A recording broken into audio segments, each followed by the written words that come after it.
akalain nyo, may bahay sa Iloilo na tinubuan ng punso sa kanilang sala. Pagpasok sa bahay na ito, sa Barangay Lapayon, sa bayan ng Leganes, sa Iloilo, Welcome po sa bahay namin. Pasok po tayo. kundi mapapatabi-tabi po rin. Sa loob kasi nito, may misteryosong tumubong punso.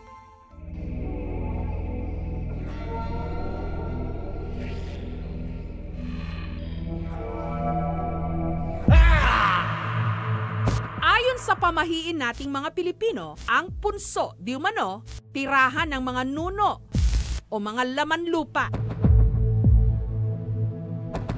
Ang punso sa bahay na ito umabot na sa 6 na talampakan at may lapad na halos 5 metro. Nasakop na nga nito ang halos kabuuan ng likurang bahagi ng kanilang sala na kanila na ngayong kusina.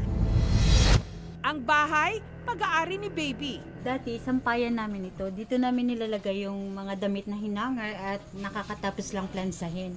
Pero nang tumubo ito at malaki, inusog namin ng konti kasi baka masagi sila. Yung sopa namin na mahaba dati, may mahaba kami dito eh. Sa laki ng espasyong kinain ng punso, kinailangan na rin daw nilang alisin ang ilan sa kanilang mga gamit. Pero ang kinatatakutan talaga nila ngayon, ang matamaan ng punso at magambala, ang di manoy mga elementong nakatira rito. Nausap ko talaga sila. Sabi ko, okay lang talaga kasi kung gusto niyo, pwede niyong kunin ito lahat, pati sa kusina. Pero sa ngayon, kung pwede, wag muna. Kasi hindi nga namin kayo mapaayos na maayos. Pero pag lumaki pa kayo, posibleng mahirap para sa atin. Para naman magsilbi nilang proteksyon, naglagay sina Baby ng altar sa tabi ng punso. Nag-aalay din sila ng candy at ng inasinang karne tuwing unang Biyernes ng buwan para raw hindi sila gambalain ng mga hindi nakikitang kasama sa bahay. Yung candy nandito lang to. Pero yung mga tinapay, minsan nawawala. Siguro kasi minsan may mga pusa, nakain na din ng pusa siguro.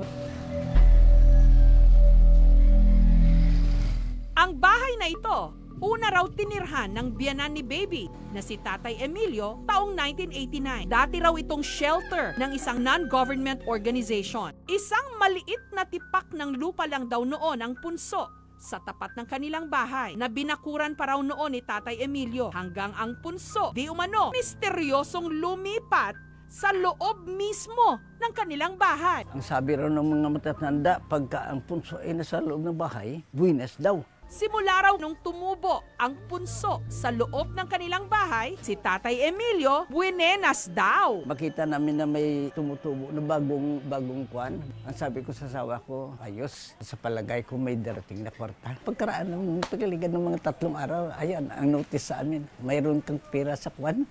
Dinadala ng mga anak namin.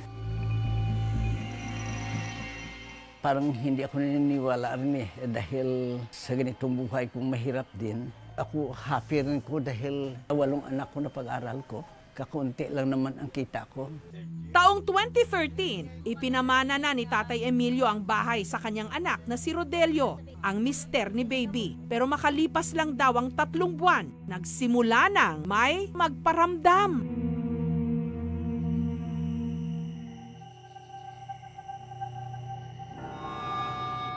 One time, pumasok ako mula sa kusina, papasok ako sa sala namin. Napalingon ako bigla kasi parang may taong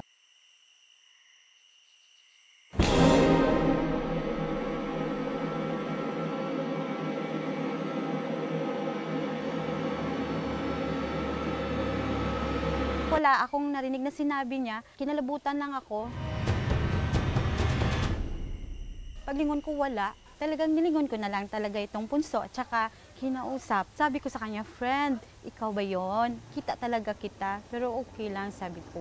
Mas pipiliin kong maniwala na meron, pero ayokong makita sila kasi natatakot ako, hindi ko alam, baka himatayin ako.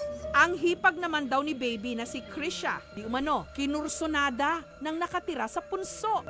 Nung nakatakda na raw kasi siyang ikasal sa 9 na taon na niyang nobyo na si Alex taong 1999, bigla na lang daw siyang nagkasakit. So, nag-usap kami na by December 1998, mamamanhikan po siya. Pero noong July, nagkasakit po ako. Sabi ng doktor na meron po ako pneumonia. Lahat ng mga test ko ay negative. May tsuhin po ako na kilalang quack doctor po. Sabi niya, baka hindi mo kailangan yung medicine na doktor, baka ibang klaseng doktor. Meron kang manliligaw na ayaw niyang magpakasal ka. Sabi ko, meron bang ganon? Sino? Sandyan lang sa bahay niyo. Meron silang ginagamit na dahon at saka hinahagod lang dito. Then after that, meron silang nakuha. Ang nakuha doon kasi yung lupa mismo ng punso.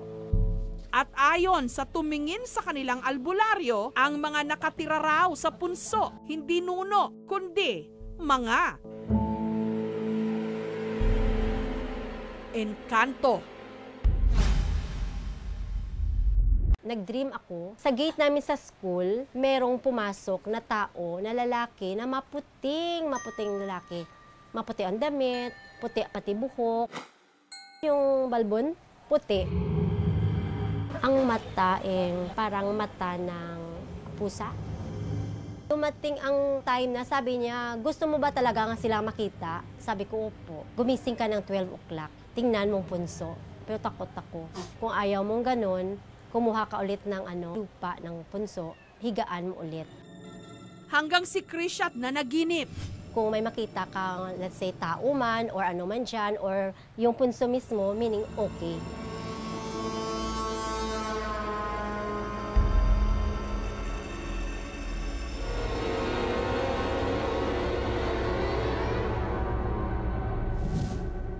Napaniginipan ko yung punso. So, ibig sabihin na okay. Samantala, taong 2000, natuloy na rin ang kasal nila. Bago ko nagpunta ng Japan, ma-approve yun, maging okay yun, kapag merong mabuwal dyan. Nang time na yun, sabi ng asawa ko, wala na tayong problema. Answered prayer tayo. Sabi ko, bakit? Bakit wala ka bang tiwala sa sarili mo at saka sa kanya? Sabi ko, meron. Sabi ko, kasi wala pa ako na-receive na letter from Ombosyo. Sabi niya, hindi kasi meron na tayong may nahulog na. At saka kapag tuyo po yan, merong mga blessings na darating. Samantala, para malaman ang itsura ng di mano elementong nakatira sa punso na nanggambala kay Krisha, ipinalarawan namin ito sa kanya sa pamagitan ng isang sketch artist.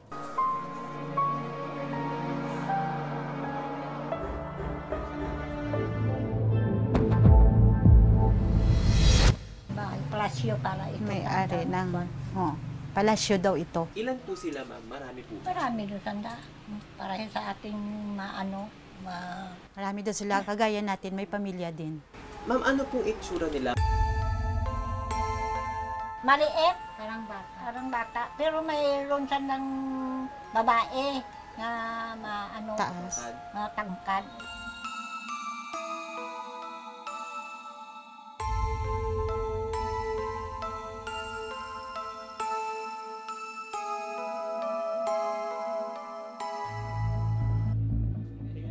Samantala, ayon sa albularyo, mas makabubuti raw kung hayaan na lang ni na baby ang punso sa kanilang bahay. Kung titibagin daw kasi nila ito, baka sila malasin.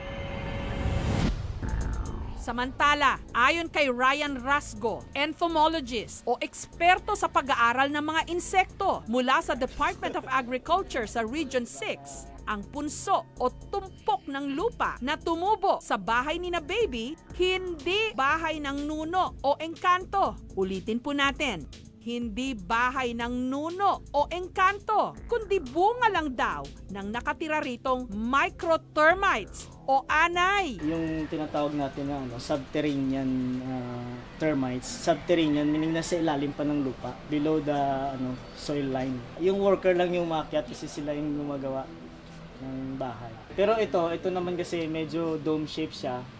So medyo mabagal lang siyang tumaas. Delikado raw ito, lalo pat naaapektuhan na ng mga anay sa punso ang pundasyon ng bahay na gawa lang sa kahoy. Kung ako lang, ayoko na may ganyan. Kasi siyempre, kaya nga tayo merong mga urban pest control ngayon na pwedeng i-hire. Pero since sila, naniniwala sila dyan, so I think mas maipapayo ko na lang siguro na lipat na lang sila ng bahay para ma-preserve nila kung ano man yung pinipreserve nila sa loob. Kasi delikado sa kanila kung magstay sila. Kung pag-aaralan natin ang sinaunang lipunan ng Pilipino, nandoon ang mataas na pagrespeto at paggalang sa mga matatanda. Kaya ang ibang tawag din doon sa nuno ay matanda. No? Nandoon yung mahigpit na ugnayan, no, ng tao at maging ng mga hindi makikitang nilalang at pawang nangangailangan lamang ng pagrespeto sa isa't isa. Sabi daw nila, yung loob daw ng punso ay gawa ng mga anay. Delikado daw yung yung sahig natin. Ang pamilya ni Baby, masinsinan itong pinag-usapan. Gusto kong itanong sa inyo kung maniwala ba tayo doon, susundin natin yung recommendation ng agriculture o panatilihin natin yung punso.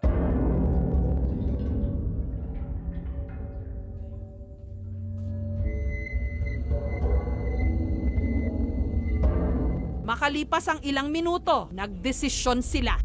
Hindi ako papayag na iti-treat ng mga agriculture ng pampatay ng anay. Hindi ako papayag. Pabayaan ko na yan kahit ano mangyari dyan. Respeto na lang natin sila lahat. Okay. Para wala tayong Yun problema. din yung sabi ko sa kanila. Ako hindi ko nakita na may tao dyan o may kasama kami rito sa loob ng bahay na to na maliban sa amin. Respeto na lang po sa kanila. Nang dumating kasi ako dito, andyan na yan at nakikita ko kung paano nila inalagaan at saka kung paano nila nirespeto talaga yung mga tao dyan. Kaya ako ganun na rin, naituring na rin talaga namin, nakasama namin sila sa loob ng 6 na taon dito.